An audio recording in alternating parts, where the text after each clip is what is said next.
दोस्तों, एक बुद्धिमान व्यक्ति कभी नहीं कहेगा कि वह बुद्धिमान है, इसीलिए नहीं कि ऐसा कहने से उसकी बुद्धिमत्ता कम हो जाएगी, बल्कि इसीलिए क्योंकि वह ऐसा कहने की व्यर्थता को देख पाता है। दोस्तों, गौतम बुद्ध के जीवन से जुड़ी हुई एक छोटी सी कहानी जो आपको बताएगी कि वास्तव में बुद्धिमान कौन है।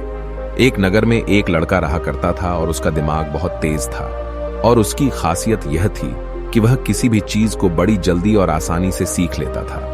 जहां अन्य लोगों को किसी काम को सीखने में महीने या वर्ष लगते थे, वहीं पर इस लड़के को उसी काम को सीखने में कुछ दिन लगते थे। उसकी ख्याति दूर दूर तक फैल गई थी और कहा जाने लगा था कि उस व्यक्ति के जितना बुद्धिमान कोई नहीं है। परंतु वह व्यक्ति तो जानता था कि वह भीतर से क्या है। हर व्यक्ति जानता है कि वह भीतर से क्या है, चाहे वो बाहर से कुछ भी दिखाए। वह व्यक्ति भी भीतर से तो परेशान था, परंतु वह अपने अहंकार से अपनी परेशानियों को ढकना चाहता था। दोस्तों, ज्यादातर लोग ऐसे ही करते हैं और शो अप इसी का नाम है। वह व्यक्ति अपनी प्रसिद्धि को और बढ़ाने के लिए तरह तरह के काम सीख रहा था। वह चित्रकारी करना जानता था, वह मूर्ति बना सकता था और वह गीत गा सकता था, और वो दुनिया जहान का हर वो काम सीख चुका था जो उसने अब तक देखे हुए थे। इसीलिए उसे अपनी बुद्धिमत्ता पर अहंकार था, क्योंकि कोई भी साधारण आदमी एक काम कर सकता है या दो काम कर सकता है या ज्यादा से ज्यादा 3 काम को कर सकता है, परंतु वह तो सैकड़ों काम को कर सकता था और बहुत अच्छे से कर सकता था। इसीलिए उसे अपनी बुद्धिमत्ता पर अहंकार था। वह इस बात को अंदर ही अंदर मान चुका था कि उसके जितना बुद्धिमान इस दुनिया में कोई भी नहीं है। फिर एक दिन उसका सामना गौतम बुद्ध से होता है। उसे पहली बार एक ऐसा व्यक्ति दिखता है जिससे उसे ईर्ष्या होती है। अब तक उसने ऐसे लोग देखे हुए थे जो उससे ईर्ष्या करते थे, और जहां ईर्ष्या होती है वहां तुलना का होना निश्चित है। वह व्यक्ति अपनी तुलना गौतम बुद्ध के साथ करना शुरू कर देता है। वह देखता है कि बुद्ध के पास तो एक भिक्षा का कटोरा है, और लेकिन उसके पास धन की कोई भी कमी नहीं है। बुद्ध के वस्त्र तो साधारण से थे, परंतु उसके वस्त्र बहुत कीमती है। बुद्ध तो जमीन पर नंगे पैर चलते हैं, परंतु वह नंगे पैर नहीं चलता।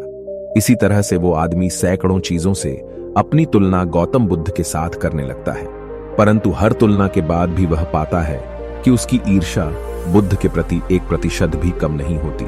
वह व्यक्ति मन ही मन सोचता है कि मैं इस भिक्षु से अपनी तुलना क्यों कर रहा हूं, जबकि मेरा जीवन इससे 100 गुना बेहतर है। लोग भी बुद्ध का सम्मान कर रहे हैं। आखिर इसके भीतर ऐसा क्या है जो मुझ में नहीं है और जिसके कारण मेरे भीतर इसके प्रति ईर्ष्या है। बहुत देर अपने मन में उलझे रहने के बाद वह व्यक्ति तय करता है कि वह बुद्ध के पास जाएगा और उनसे पूछेगा कि उनकी उपलब्धि क्या है।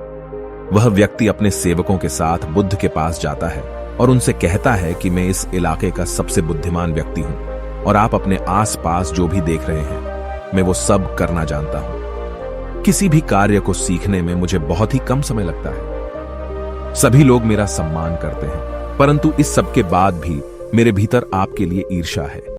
मैं यह जानना चाहता हूं कि आपकी उपलब्धि क्या है। ये सब लोग आपका आदर सम्मान क्यों कर रहे हैं।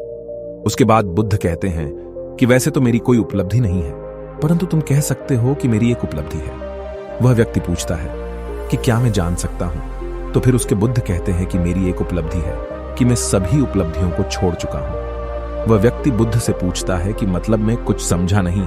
बुद्ध उस व्यक्ति से कहते हैं कि क्या तुम्हें प्रशंसा अच्छी लगती है। वह व्यक्ति कहता है कि प्रशंसा तो सभी को अच्छी लगती है।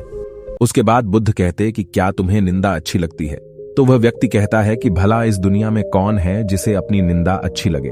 उसके बाद बुद्ध कहते हैं कि जो तुम्हें अच्छा लगता है और जो तुम्हें बुरा लगता है, मैं इन दोनों से भी ऊपर उठ चुका हूं। ना मुझे निंदा सताती है और ना ही मुझे अपनी प्रशंसा प्रसन्न करती है। बस यही अंतर है तुम में और मुझ में।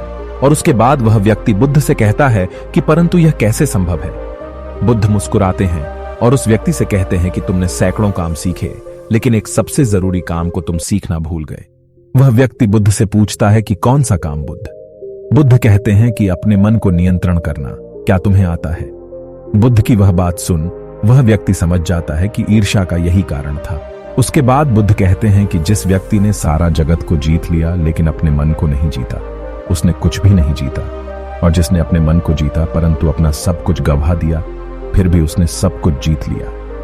क्योंकि वास्तव में बुद्धिमान व्यक्ति वही है जो अपने मन का शासक है, वो नहीं जो अपने मन का गुलाम है।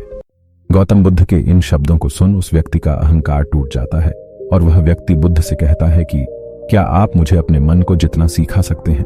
बुद्ध कहते हैं कि अवश्य सिखाएंगे, परंतु मैं तुम्हारी सभी उपलब्धियां छीन लूंगा। फिर उसके बाद वह व्यक्ति बुद्ध से कहता है कि मैं तैयार हूं। उस दिन से वह व्यक्ति ध्यान करना शुरू कर देता है, क्योंकि ध्यान ही वह तरीका है जिससे आप अपने मन को अपने वश में कर सकते हैं। दोस्तों, आज आपने बुद्धिमान कैसे बने और बुद्धिमान किसे कहते हैं, इस वीडियो से सीखा कि वास्तव में बुद्धिमान व्यक्ति वही है जो अपने मन का शासक है, वो नहीं जो अपने मन का गुलाम है। अगर आपको यह वीडियो पसंद आया होगा और आपके लिए उपयोगी साबित हुआ होगा तो अपने दोस्तों के साथ इस वीडियो को अवश्य शेयर कीजिए।